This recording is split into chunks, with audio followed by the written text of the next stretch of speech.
Գեղամ Մանուկյան համեցեք։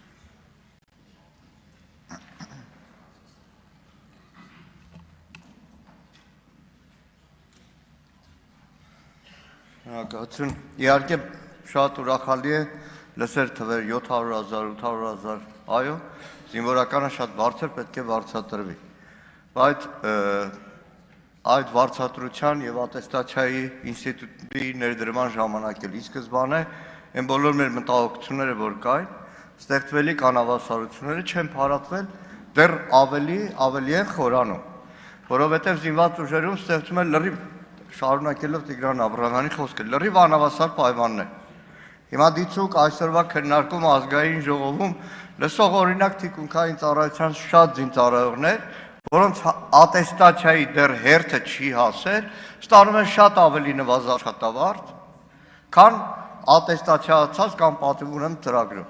Լսում են շատ պայմանագրային ծառայողներ, տարիներով մարտական հերթապահություն իրականացրած, որոնք եւ սուբյեկտիվ եւ օբյեկտիվ պատճառներով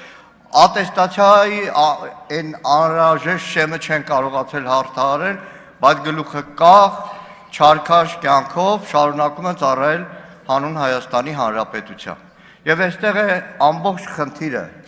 ատեստացիայով աշխատավարձի լոկ բարձրացում,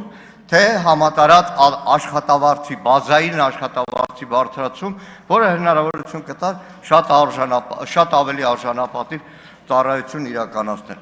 Իրականում պարոն Պապիկյան, այս անհավասարությունը զինված ուժերում շատ նմանվում է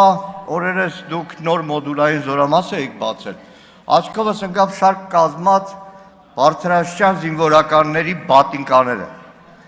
Հրամանը տվել եք, որ սպիտակ բատինկաներ պետք է հագնեն, բայց որտեղից այդ բատինկաները ով որ խանութից կարողանում է գտնել։ Եվ եթե նայեք լուսանկարները Արամը Թորոսյան ձեզ տա, կտեսնեք, որ 4-5 սպա, բարձր սպա կանգնած է, ամեն մեկի հագին տարբեր բատին կա։ Շնորհակալ եմ։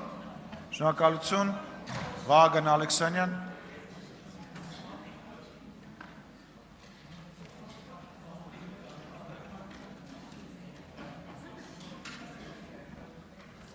Շնորհակալություն ազգային ժողովի